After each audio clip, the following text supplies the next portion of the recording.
Paalala po lamang, ang impormasyong aming ibabahagi ay para sa layuning pang-impormasyon lamang at hindi opisyal na payo ukol sa tulong at regulasyon na kung saan mang seksyon ng gobyerno, Pilipinas man o Japan.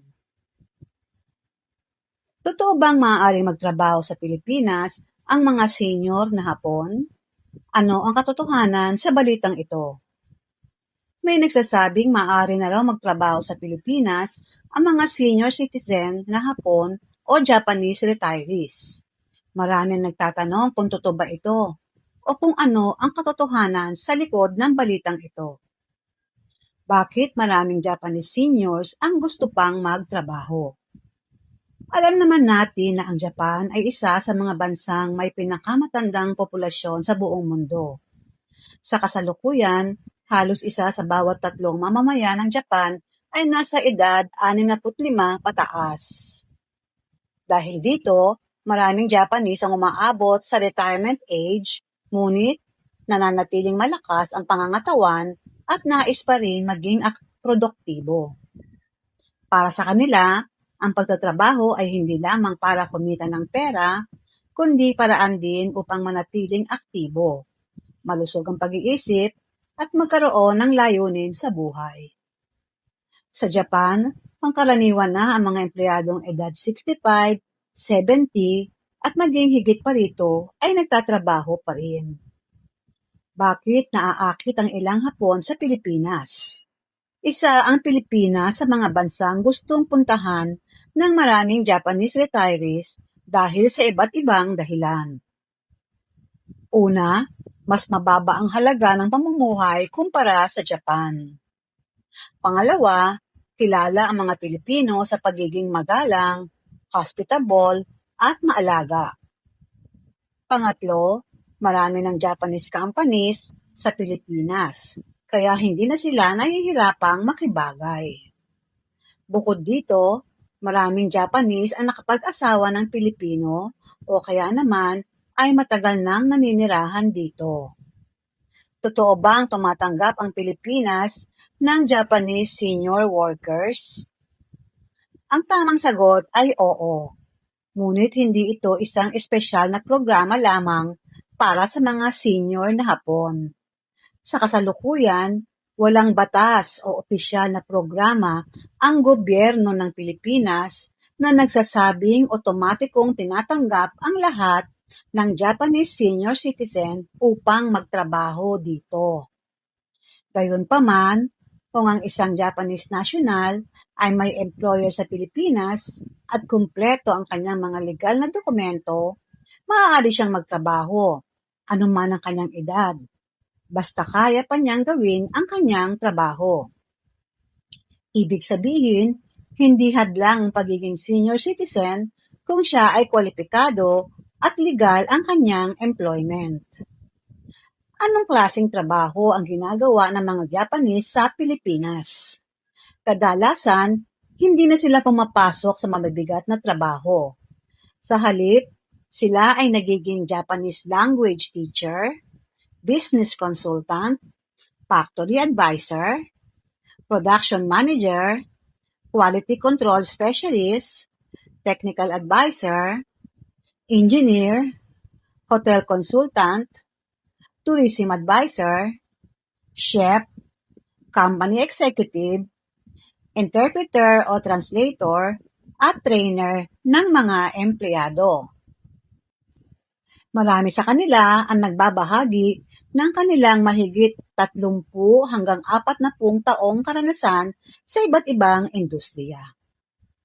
Ano ang kailangan nilang dokumento? Hindi maaaring basta na lamang magtrabaho ang isang dayuhan sa Pilipinas. Kailangan nilang magkaroon ng tamang work visa, Alien Employment Permit o AEP, employment contract, registration sa Bureau of Immigration, at iba pang dokumentong hinihingi ng Department of Labor and Employment o DOLE. Ibig sabihin, pareho rin ang proseso nila sa ibang foreign workers. Ano ang benepisyo nito sa Pilipinas? Kapag may mga Japanese professionals na nagtatrabaho rito, Maraming benepisyo ang naibibigay nila. Halimbawa, naililipat nila ang Japanese technology at kaalaman. Natututo ang mga Pilipinong empleyado ng Japanese work ethics tulad ng disiplina, pagiging maagap, at kalidad ng trabaho. Lumalakas ang negosyo ng mga Japanese companies sa Pilipinas. Nadaragdagan ang oportunidad sa trabaho para sa mga Pilipino. Mas maraming investors ang naiengganyong magtayo ng negosyo sa bansa. May epekto ba ito sa mga Pilipinong naghahanap ng trabaho? May ilan ang nangangamba na baka maagawan ng trabaho ang mga Pilipino. Ngunit sa katotohanan, karamihan sa mga Japanese professionals ay kinukuha dahil sa kanilang espesyal na kaalaman o expertise na hindi madaling matagpuan. Sa maraming pagkakataon, sila ay nagtuturo at nagsasanay ng mga Pilipino upang balang araw ay ang mga lokal na manggagawa na ang pumalit sa kanilang posisyon. Ano naman ang pakinabang sa Japan? Para naman sa Japan, nabibigyan ng pagkakataon ang kanilang senior citizens na manatiling aktibo kahit retirado na. Nagagamit pa rin nila ang kanilang karanasan. Nakatutulong pa sila sa pagpapalawak ng negosyo ng mga Japanese companies sa ibang bansa. At higit sa lahat, napapanatili nilang produktibo ang kanilang buhay kahit sila ay senior citizen na.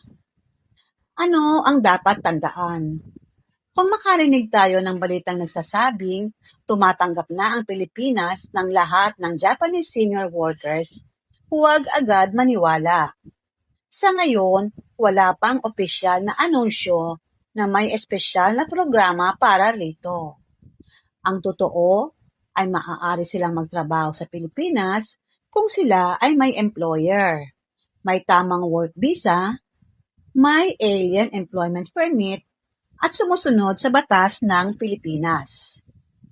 At sa huli, makikita natin na ang edad ay hindi hadlang sa pagtatrabaho kung ang isang tao ay may kakayahan, karanasan at legal na dokumento. Ang mga Japanese senior citizens ay patunay na ang sipag, disiplina at dedikasyon sa trabaho ay hindi natatapos sa pagre-retiro. Habang patuloy na lumalawak ang ugnayan ng Japan at Pilipinas, inaasahang mas marami pang Japanese professionals ang maaaring magtrabaho rito sa hinaharap. Ngunit tandaan, kailangan pa rin nilang sumunod sa lahat ng batas at regulasyon ng Pilipinas. Disclaimer lamang po, ang lahat ng impormasyong ibinahagi ay para sa layuning pang-impormasyon lamang at hindi garantisadong kumpleto o laging updated. Ito ay maaaring magbago nang walang paunang abiso. Ang creator ay hindi mananagot sa anumang direkta o hindi direktang epekto na maaaring magmula sa paggamit o interpretasyon ng impormasyong ito. Sa pangwakas, umaasa po kami na nakatulong ang impormasyong ito bilang gabay. Para sa pinakabagong update at opisyal na detalye, makabubuting i-verify pa rin sa tamang ahensya o awtoridad. Marami pong salamat.